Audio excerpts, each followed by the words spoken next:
Welcome to the Up Arrow podcast with William Harris, featuring top business leaders sharing strategies and resources to get to the next level. Now, let's get started with the show. Hey everybody, William Harris here. I'm the founder and CEO of Element, and I'm the host of this podcast where I feature experts in the e-commerce industry that are sharing strategies on how to scale your business and achieve your goals. Today's guest is Mark Friedman. He is currently the VP of Digital for Eddie Bauer. Additionally, he's a mentor, advisor, consultant, angel investor, host of his own podcast, The Marketing Playbook, which, Mark, I have had the pleasure of being a guest on. You should absolutely check that out, and we can link to that in the notes here below. But Mark, really excited to have you here. Nice to see you, William. Always happy to get and have an opportunity to chat with you, and I'm sure that this will be a lot of fun. Yeah. Before we dig into the questions, I do want to at least announce our sponsorship message here. This episode is brought to you by Element. Element is an award-winning advertising agency optimizing e-commerce campaigns around profit. In fact, we have helped 13 of our customers get acquired, with the largest one selling for nearly $800 million. And we were ranked as the 12th fastest growing agency in the world by Adweek. So pretty excited. If you haven't been to our website, check it out, element.com, which is spelled ELUMYNT.com. All right, that's enough of the boring stuff. Mark, on to the good stuff.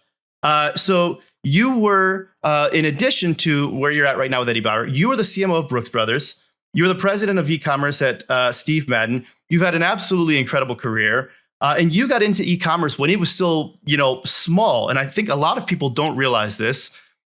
E-commerce as a percentage of total retail sales is still only about 15%. It's still really small. How did you know that this is what you wanted to get into as you're starting going about your career? You got into this. Why? What pointers made you say, this is where I want to go? Yeah, I'd love to tell you that I was so smart and knew that this would be what it turned out to be, but I can't say that. I started out my career in finance. I was a CPA. I worked for one of the big eight, which many of your listeners might even not know what the big eight is, but it was the biggest 8 accounting firms. I was an auditor coming out of school. Really, decided that was not the career that I wanted to follow, and ultimately wound up going to work for a startup company in the catalog space. It was one of the first venture capital funded catalog businesses in the country, and this is just to set the stage, in the middle of 1980s. And it wound up, doing that. I went there as controller. There were 4 of us in the business. We barely had one computer that we could all share. And, that was a great starting point for me. I was able to use my financial background and move into this startup business, of which I knew nothing about. I didn't know anything about anything. So it was all on-the-job training. But ultimately, 9 years later, after we had gotten acquired, and after I had spent some time at the parent company's one of their other brands, a business called the Company Store, I wound up going to work for Brooks Brothers. I was hired in those days. This is 2000. I was hired to be the general manager of their direct-to-consumer business, which was in those days a catalog business and a very nascent web business. Maybe they started the web business in 99. We were doing $3 million. And part of the reason to make that change is I was interested in diversifying from catalog only, which is what these other businesses were. And I was really intrigued about the store business, and then obviously the web. And in a short period of time, I wound up taking over marketing for all of our stores as well. And then ultimately, we got sold a few years later. But, long answer to your question about how I got started in the web, it was just a perhaps a lucky break to go to Brooks Brothers. And, I will say that a lot of folks that I had interacted with in the catalog business were not as lucky as I. Many of them either chose not to make that leap into digital or didn't have the opportunity to make the leap. I was lucky to do that. Yeah, catalogs were huge. I can remember if I'm remembering correctly, that's really what set Sears apart. And at one point in time, Sears was the biggest traded publicly company, and the catalog was a really big part of that. I was recently out in Salt Lake City visiting some clients, and the road that one of them was on was Finger Hut. And I was like, is that because of the catalog? And they were like, yeah, that's actually what it's from. But I think the thing that's interesting about catalogs to me is, well, at least for you here is, you made that successful pivot. Is there still a place though at all for catalogs now? I actually haven't even talked about that in a while, but are people doing catalogs, and are you seeing success with that or anything along those lines? Yeah, I think there's still a catalog industry, a catalog business. It's a lot smaller than it used to be. I think what you've seen a lot of is businesses that were digitally native, who started strictly by definition digitally native, so only doing digital, who have eventually evolved into opening stores, and then they also evolved into sending direct mail. And the distinction for me between direct mail and catalog, catalog is 60 pages, 80 pages, hundreds of pages, whereas these direct mail pieces are a lot smaller. They perhaps are more of a combination of branding and selling and store traffic drivers, as opposed to a traditional catalog, which was intended to get a customer to actually pick up the phone or send in an order or actually go to a website. So absolutely, there's a place for paper in the marketing mix today, in my opinion. Well, and I think Amazon's even sending out something here. If I remember correctly, I remember looking at the Sears catalog as a kid and circling everything that we liked as a kid during, coming up to Christmas. And I think Amazon sent something out like along those lines as well. And so my kids were going through the Amazon catalog, which was interesting. When I think about even where you mentioned like digitally native brands, the NVBs, I think there was a cockiness that came into this where it was like, hey, all we need is the internet, and we're going to start everything just online, just e-commerce. And eventually you get to a point where you realize that if you're going to be the most successful, you need to continue to look at other ways, and omni-channel marketing, getting into even just brick and mortar stores and catalogs, things along those lines. I imagine that you've seen a lot of changes and shifts over time.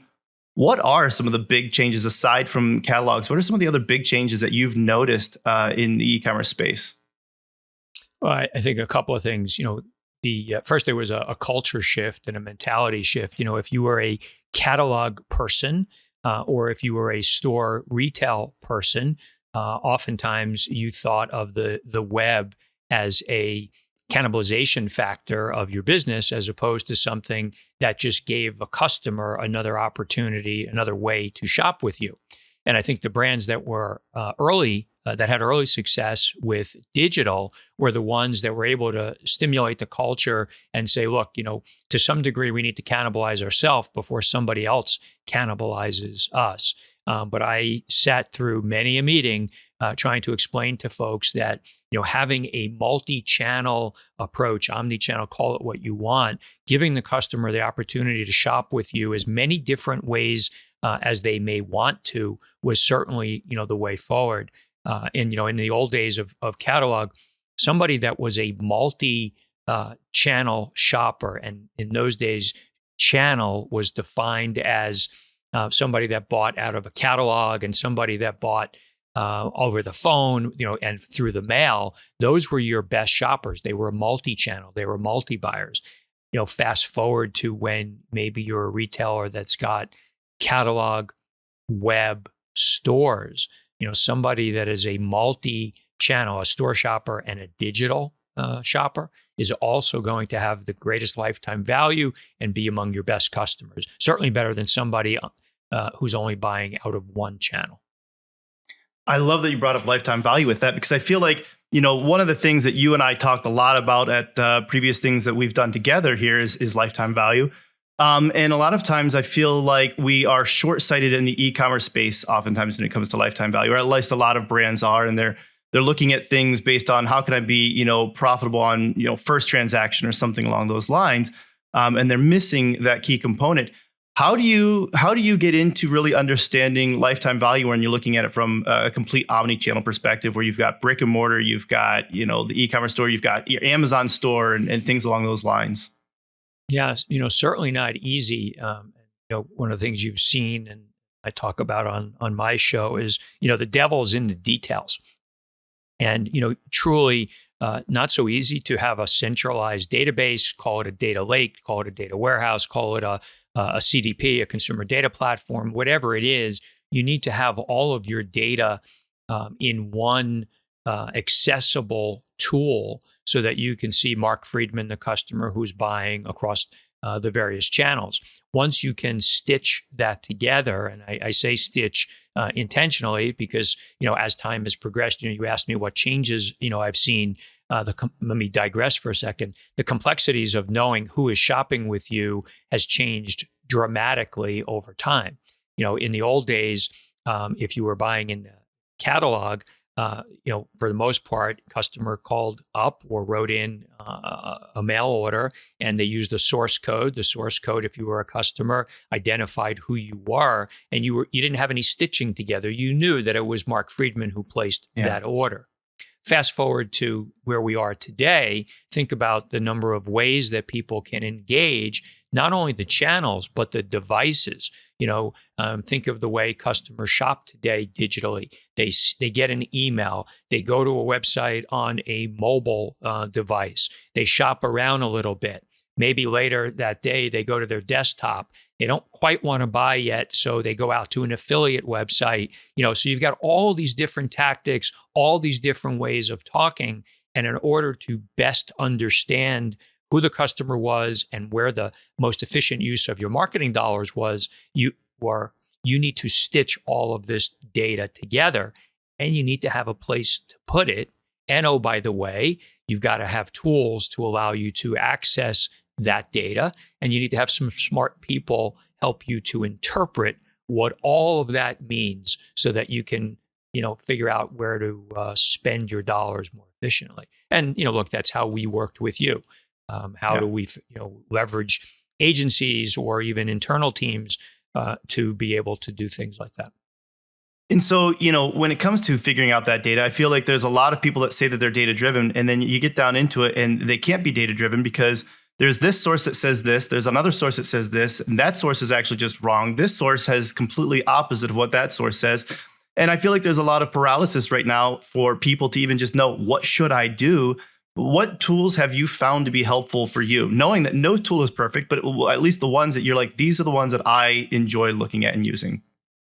Yeah, without going into any specific names, I think that, being able to find, if you happen to be on Shopify, I guess I'll use a name, but if you happen to be a Shopify e-commerce platform, there are so many tools, whether it's the native Shopify analytics or plugins that you can put in.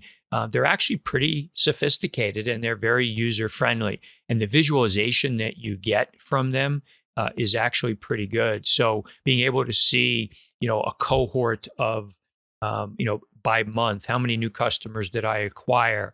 And what does their rebuy rate look like over each successive month to some period of time, and building, that graph, that flow of what your rebuy rate is, depending upon how you want to define it. Tools like that really help you understand.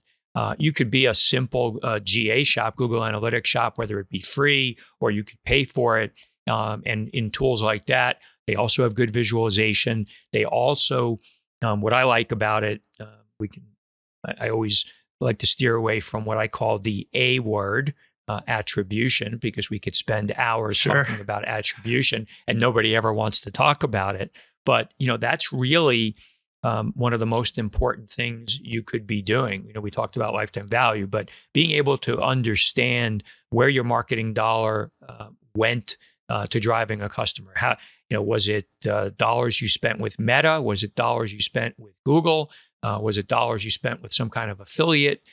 Having some sense, even if you use last click, which we all know is probably the wrong thing to use, it's better than nothing.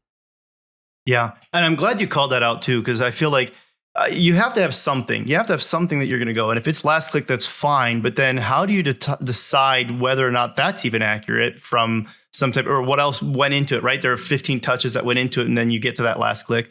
And I know one of the things that we did with you and the client we were on together, we just did a holdout test. And I think that sometimes it's undervalued and a lot of people maybe don't get around to doing it. But the idea for anybody else who's listening is just how do you segment, let's say, pick these 5 states and you've got that aren't going to receive ads, or they are, and the other ones that aren't going to receive ads. And you say, okay, great, we're going to run these ads. And maybe that's Facebook, maybe it's a new channel, it's TikTok or something along those lines. And you find out at the end of your test period, did it go up or not? And let's just say for ease of use, let's say the control group that didn't receive the TikTok ads is up 10% over that period of time, but the test group that received the ads is up 50%. Well, that's a delta there, 50% minus the 10%, 40% difference. How much is that in actual real dollars? Now you're starting to understand how incremental was that TikTok, even if it didn't receive any last click attribution.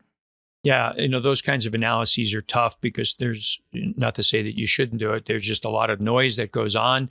Totally. Very difficult when you're doing tests like that to control, to have a control environment.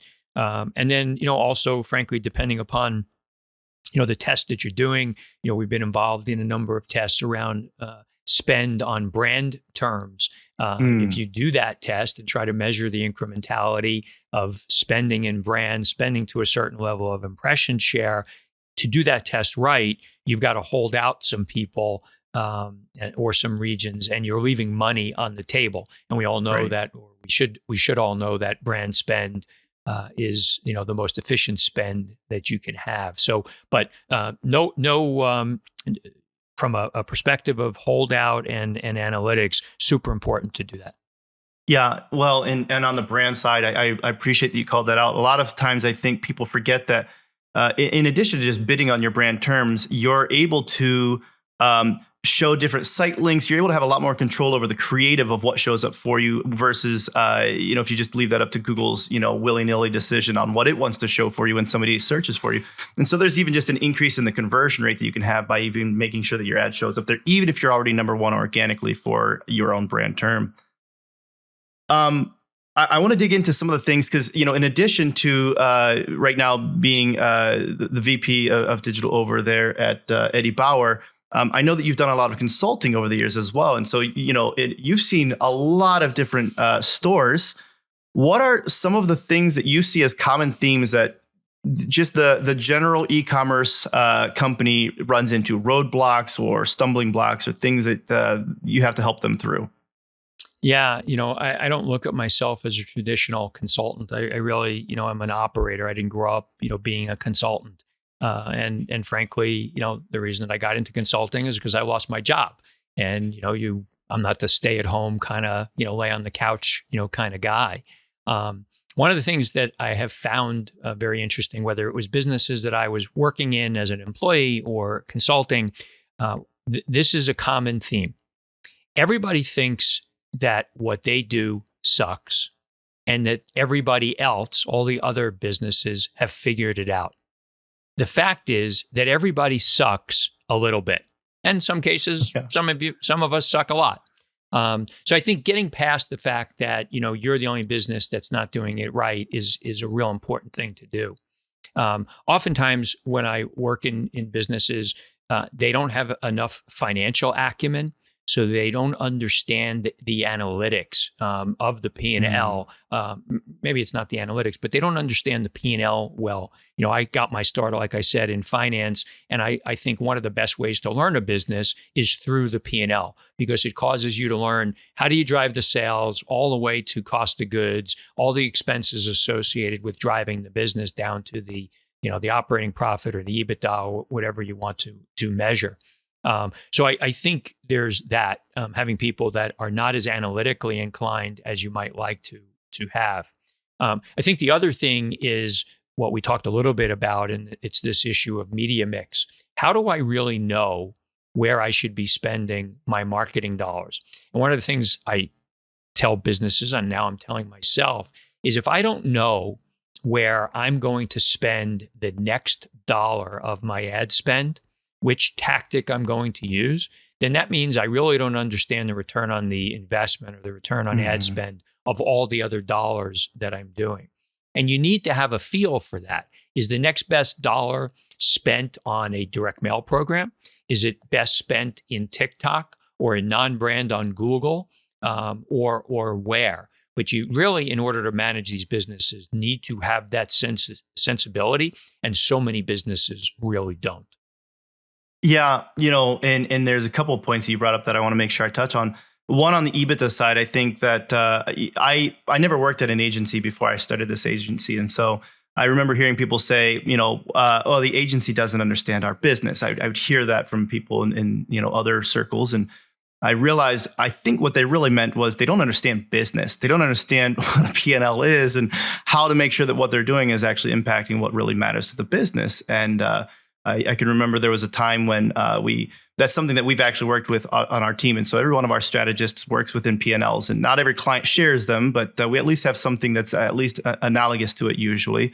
And I can remember a client coming and saying, hey, we normally pay $10,000 to our agency. We paid you guys $15,000 this month. It was our first month with them. And he's like, I'm going to get in a lot of trouble for this. That's a lot more than what we typically pay our agency. And I said, well, wait a minute though.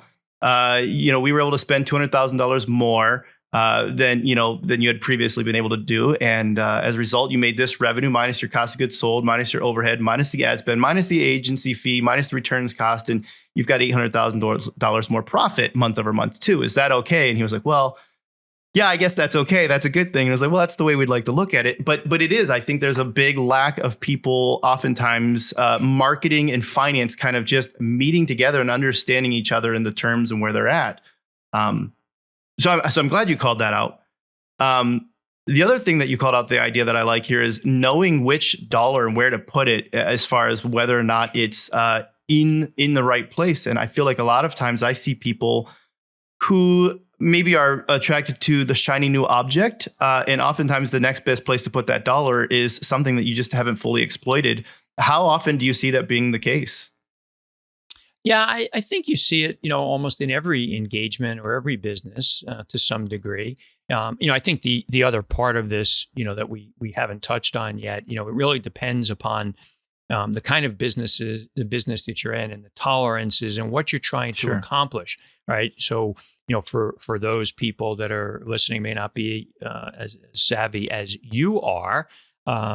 You've got top of funnel, which are those things are, it's the spend that's helping to extend the brand. And although you would like to be able to measure the performance, the sales that are generated from that top of funnel spend, it's really more measured perhaps on how much traffic you get to the site, how many people you can, retarget, how you're getting brand awareness, or you're extending your brand awareness, as opposed to bottom of funnel, which is all essentially measured on, did we get a click? Did we get $1 of sales? And, I think oftentimes there's this clash within the business. Geez, we need brand awareness. We need to be able to, have people know who we are, but we also need the revenue, and we have a return on ad spend that we need to hit. And that's a big problem. And, oftentimes what you see, and I've seen this a lot, is you have businesses that are not spending top of funnel dollars, right, not letting people know who they are, what they stand for, and why you should shop with them. And they wonder why they can't spend more in brand, which, as we said, is the most efficient place to spend, or they can't spend anywhere else, or their direct load traffic is low, or their natural search traffic is low. All these things play together, and you can't just look at performance dollars to help drive your business. I love that you said that, because I feel like we run into this very often as well. If you're going to look at the actual return on ad spend or the incremental MER or something along those lines for prospecting campaigns on a paid social network, it's not going to look as great as retargeting might, right? You're going to have a higher ROAS on retargeting. But one of the things that you just called out, it's like, well, that has a limited capacity. You can only retarget as many people as you've driven to the website, and so you need to get more people there. You need that funnel to be bigger. Otherwise, the efficiency is going to be lost there, and there's no more scale. And we see that often times as well. I want to also dig into a little bit about just who is Mark Friedman. One of the things that I really like is understanding the mindset of what makes somebody successful and what has happened to bring you to this point. And so first off, just are there any abnormalities or tics or anything that make you unique, where if I was sitting in an office with you I would find out that, you're the guy who types real loudly or something like that. You're like, oh, this is something that you would get a kick out of. That's funny because my kids and my wife, I kind of have this routine after dinner. We'll watch some TV, and I've got my iPad in my lap. And it used to be that I could, sit and watch a TV show without an iPad in my lap, and it would keep my attention. But that ship has sailed. So I've got the iPad in my lap, and I probably type pretty hard on that. But I don't think I have anything that's that unusual. You'd have to ask my friends and my family about that. And look, you mentioned, about being successful. I've never looked at myself as successful, not successful. I've been lucky, I think, along the way. I've been in the right place at the right time. I was fortunate for most of my career not having to go out and look for a job. Although I did have to, a few times. That's never fun, but most often was either I knew somebody or was recruited or what have you. And so I feel like I've been lucky. I've been fortunate enough to make that shift into digital, like I talked about. For those that are listening, if you're early in your career, I've always said, just because you came out of school and you were going to be trained as an accountant, you don't have to stay being an accountant. I made that pivot and I went to a startup company, and for me, I felt the risk was really low because if it didn't work out, I always felt like I could get a job back in accounting. I wouldn't have been happy, but that's what I felt. And with each successive role, I've felt very fortunate to take on new things. I've been lucky also to work for really good brands. Whether it was, Steve Madden for 7 years, Brooks Brothers, essentially twice in my career, Calvin Klein underwear, Calvin Klein jeans, and Speedo were licensed brands from a company called Warnaco. I had opportunity to work there. So lots of, good things. And, also, I think one thing to call out for folks, I'm not at all a burn a bridge kind of guy.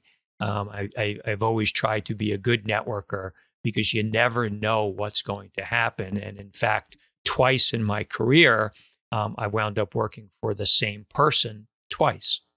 And, I've always been thankful of when we parted ways the first time. I thought I was a gentleman.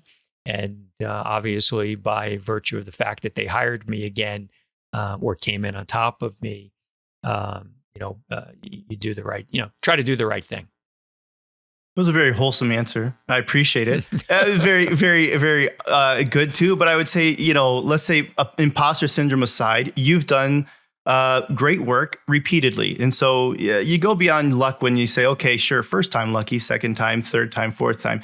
When you repeatedly do good work, there's something there that's made you a little bit about who you are. And let's just even say, if we just dial it back to what you said about the networking relationships, and there's something that's intrinsic about you that recognizes the value of that human relationship and making sure that you maintain relationships. And I've learned a lot about that from you as well. I tend to be the guy who loves to sit behind my computer, typically cranking away on numbers. And you've been really good about helping me to do a better job with that. Is there something in your childhood, mom, dad, grandparents, somebody that helped to instill in you that value of relationships? Yeah.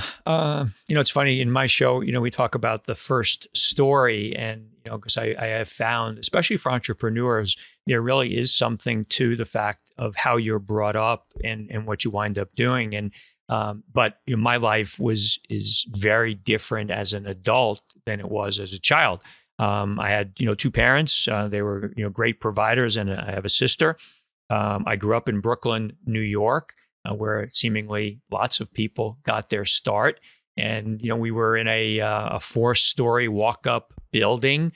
We lived, paycheck to paycheck. But I always knew that, I was going to go away to college. And, I was the first one in my family to do that. And as my dad was, and both my parents were mentors in their own way. I also had a very close relationship with an uncle, my mom's brother. To this day, we're very close. he was, a college graduate. He went to law school, then ultimately went to run his own business. But he was the guy who, kind of identified the colleges that I would look for. He knew that I needed to go to college. I always knew I needed to go to college. And, I also had very close grandparent relationships. One of my sets of grandparents lived one block in one direction, and the other set lived one block in the other direction. And we were all very close. And, routinely on a Saturday night, as a 10-year-old, 11-year-old, 12-year-old, I was having dinner with my 4 grandparents at a restaurant, and it was awesome. The 5 of us. And, those are things that you always forget. And, I also think, without getting too sentimental, my kids saw the relationship, and my kids saw a good number of our grandparents, my wife's as well. And, you can't teach that. You can't teach how to treat your elders and, your grandparents or your parents. And both of my kids, I thankfully absorbed it and have had very strong relationships with their respective grandparents. You may not be able to teach it. I'd say maybe you can't force it, but I think there's some observational aspect of it. They see that in you, and they see that being something that you value. And so they recognize then that as well. Yeah, I agree. Okay. How do you stay grounded? One of the things that I always appreciated about being on phone calls with you is, even when things sucked that week, you had the ability to, stay grounded. And I'm sure that there are times in your career that you've been stressed out, frustrated, overwhelmed, things that we all experience in our professional lives. Is there a song that you go to, or you got to go hit the punching bag when you're done with a call, or what is it for you that helps you stay grounded? That's a really good question. I would say, you knew me, me, I'm much more mature than I was in my younger days. And, in my younger days, you probably wouldn't have said, geez, you're pretty grounded. I'm by nature, and still am, very impatient. Not only in my personal life, but in my business life. Some will say I'm much more patient in my business life than I am in my personal life. I can relate. But I have found that it became more important as I got mature to, I don't want to overemphasize this or overstate it, but to be a role model for the people that I worked with. I'm a big believer. You can't. The cliche, you can't command respect, you have to earn it. I've never asked anybody to respect me. I've just asked them to work as hard as I will. Not everybody's going to. I've asked them to treat, their colleagues and their vendors and their management, with respect. And, like I said, I learned a lot over my career, and it took me a long time to live by what I just said. I hope I'm self-aware of, but look, I can't worry about that. I have to do what I think is right, and hopefully, people around me will feel that I'm being, fair. It's really important for me to work with people that I feel like I can help grow their career. There were people, that I worked with that helped me grow, and I'd like to return the favor. Oh, that's good. You talked about how you're, let's say impatient, or at least had been, as you were younger and you've gotten better. Somebody who's impatient, as myself, I've made my fair share of interesting choices out of impatience. What's one of the craziest things you've ever done? Is there something that you feel like you could share? It doesn't have to be like a bad thing. It could be a good thing, but. Yeah, honestly, I don't know. I'm not a, we've over the course of my career, you had to do these personality, tests and identify, are you the organizer, or you're the leader, you're the follower? I'm kind of the, what's the right word? I'm kind of the, I like control, right? I'm guilty as charged. I like to have control. I don't like to sit in the passenger seat of any vehicle, whether it be the golf cart or my automobile. I like to have that control, but I also feel, and again, hard to know if this is a fair assessment, I also feel like I'm good at being in control. That might sound a little cocky, but it doesn't mean that there are not other people that are equally or more capable of being in control. But I don't shy away from taking the control. And I'm really organized, probably sometimes too organized, and but I also like to learn. And you talked about advisor and mentor. A lot of the mentoring is with early stage companies. And what I have found amazing, over the last dozen years or so, while I've really done a lot of that, is how much I learn from the founders and the entrepreneurs. And, there's things I can share with them, but the things that they know, how they think about things, the work ethic that they have is absolutely incredible. Yeah. You mentioned you like to learn. If you were going to give some advice to somebody who is, just embarking on their career right now, are there books or websites or resources that you would point them to that you say, this is a good place to start? This book, this website, this video, whatever that might be. Yeah, I'm not a reader. I don't read business books. I just don't. Back to the patience. I don't have the patience.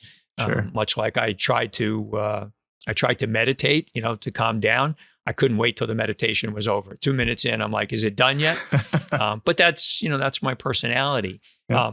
For me, the single biggest benefit for me is meeting people and maintaining those relationships. Yeah. And, I've tried to explain to my kids when they first got out of college that, network. And, the answer is, how do you network? Well, you meet one person, and that one person hopefully introduces you to another person, and ultimately it just, continues to grow. And it was almost, it was LinkedIn before it was Sure. LinkedIn.